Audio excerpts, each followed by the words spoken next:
Hey friends, hope the morning's treating you well. Hope you got your coffee. I left my coffee inside and I could stand some more. But I read an article with Roger Daltrey and I wanted to talk about it a little bit this morning. Roger Daltrey's talking about his hatred of the internet. And he's going over the top a little bit. I have to believe there's some hyperbole to it, but I think there's some truth in what he's saying. At least I think he really believes what he's saying. I'm going to share just a few sentences here and then talk about it. Roger says you're talking to the number one hater of the internet. I loathe it. At the time it really started to come forward as this platform it's become, I never ever thought any good would come of it, and I really still don't think any good has come of it. That's pretty harsh there. I'm not sure I would agree completely with that, but he says, I think if we're not careful, it's probably the end of our civilization. Yes, it's very convenient. It's destroying our planet in more ways than one. And then he goes on and says, and it's destroying our brains in more ways than one. It's destroying our society in more ways than one. So, all in all, the sooner it collapses, the better. And we can get back to talking to people face to face and making real music. The second half of that is pretty interesting to me. Let's be honest, without the hyperbole aside, who amongst us has not at least entertained those thoughts at some point? The idea of nothing happens face to face anymore. And I'm trying to look at this through Roger Daltrey's eyes. Imagine you're Roger Daltrey. You've spent thousands of nights of your life in one room with 10, 20, 50,000 people, playing music and sharing it and giving it every single thing you got and having all of that come back. Human beings sharing that in some large.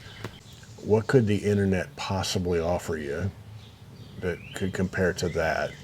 And then if you're Roger Daltrey, since the 60s, anybody that you find interesting, you could probably have dinner with them, or you could chat with them in some way face to face. You could share human interaction with just about anybody that you find interesting. If you hear about the Velvet Revolution going on in Prague, or in the Czech Republic, you hear about this poet, Václav Havel, who's leading a nation. That sounds interesting. I bet you if you're Roger Daltrey, you probably could go have dinner with that person and discuss ideas and whatever. There's so many different people like that. If you like sports, you could go hang out with Muhammad Ali one night, and maybe a lot of nights. I don't know. I don't know what Roger Daltrey is into or was into. He's probably been into a lot of different things throughout his life. But for him to say that, I completely get it. And I might feel the same way if I'm in his shoes, where so much is happening online. And even when you play a show now, people are holding up their phones and trying to live life through this little screen and not being there in the moment. And it's probably a drag, I've had those moments when it is a drag. And so to him, I definitely can understand where he would feel that way. Having said that, if you're me, and I mean, we're all going to look at this through our own lens. Maybe I should ask you, before I get into this, if you could go back to when you first got online and you knew everything that you know right now that's going to happen to you, as far as your attention span's going to go to hell, all the bad things, and you know all of the good things of the being able to one day connect with this amazingly handsome man in Indiana, with a beard, and listen to him tell stories about Roger Daltrey and how that's probably one of the most exciting things that's ever happened in your life. If you knew all of that back then, would you choose to go forward, yes or no? I ask myself that question a lot here lately, but I want to say first off, I want to have some upside of the internet here. I'm a person who has been able to I'm a person who's been able to connect with people via the internet for quite a while. I was late to getting to the internet, and I would tour around and play, and it was fun. But as far as all of the gatekeepers, in the music business, they weren't that interested in me. So I couldn't reach a larger audience the traditional ways. And then one day I'm on the internet and I'm on social media and stuff like that. And all of a sudden, all of these people know about me. And, the powers that be were really never that interested, but people were. And I could connect to these people individually and spread out across the world. And all this opened up to me, and I was able to make a living playing music through this because of the internet. I was able to connect. There are people in Sweden who know about me because of being on the internet. And they know about my personality. They would see pictures of my dog, Russell. I still go to shows, and there will be flyers with my dead dog on the flyer. It's a weird thing, but it's because of the internet. It's the strangest damn thing to walk across into a venue for the first time to sound check or whatever, and there's a picture of your dead dog there, like really hits your heart pretty hard, as you can imagine. But all of that aside, it's the connection, the fact that people in Ireland, in the Netherlands, people in Japan know the name of my dog. They know things about me, and they know the lyrics to my songs, all because of the internet. All of these are good things that has made it possible for me to do this thing that I love. But it comes with a price. It comes with a big price. And I don't like being in touch with anybody. I mean, anybody. There's a certain amount that you have to be out of necessity of life, I guess. But I don't enjoy that. I don't like talking on the phone. I don't like, always being connected. And the internet brings this connection that's a little bit strange, and it's a little bit hard. And I don't feel comfortable with it, and I kind of try to hide from that. Which probably sounds weird for a guy talking into a camera and putting it up on the internet so, thousands of people can watch it or whatever. But I think you guys know what I'm saying. I think you do. But when I think of my attention span, of just even if my attention span was not affected by being on the internet for the last 20 years or so, I can't just hang out with friends without them. Those personal moments with them are different now. We'd sit on a porch and just talk, and we did this a lot. We'd spend like 4 or 5 hours in an evening just talking on a porch, maybe a couple people drinking a beer or something. Me and my friends, we'd sit up past midnight sometimes, just hanging. And now those quiet moments are frightening for people, and they need something to fill it with, so they pick up their phone, and it's right in their face, and that's a big cost. There's a lot, and then when I think of how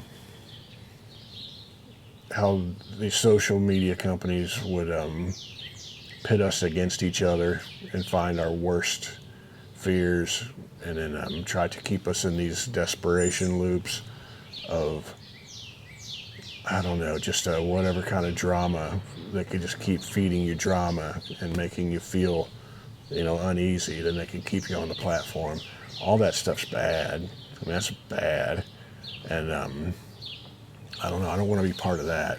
But I like connecting with people and talking with people and sharing things and making folks feel a little bit better for 12 minutes one day. And it makes me feel better by doing it. So there's a lot of good to it. If I could go back, I think about this sometimes, because there's a lot of these conversations that people are having with artificial intelligence and how everything's going to change severely.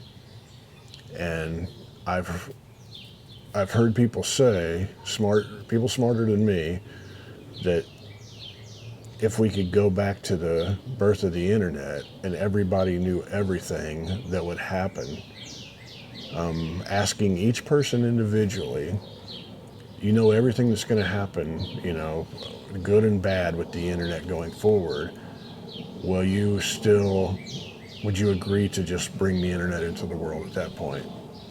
And I don't know how I feel about that. There's days when I would say no, and then there's days like, of course. I think I would be personally worse off if there was no internet, but maybe society would be better. I don't know. I don't have the mental bandwidth to solve that problem, and it's not meant to be solved. I don't think it's just something it's worth talking about. Sometimes when you think about things like that, you don't have to come to a yes or no, but just thinking about it reminds you of the cost of things, where you get this, but it cost you that. That's all I'm saying. And with the AI, we're not having that same conversation right now because we don't know what we don't know. And maybe we'll look back and be like, that was a bad idea. Maybe you'll think it's a beautiful idea. But I'm curious, if you could go back now and decide, maybe you could lose certain parts of the internet. If you could pick and choose, what are your favorite things from your internet life?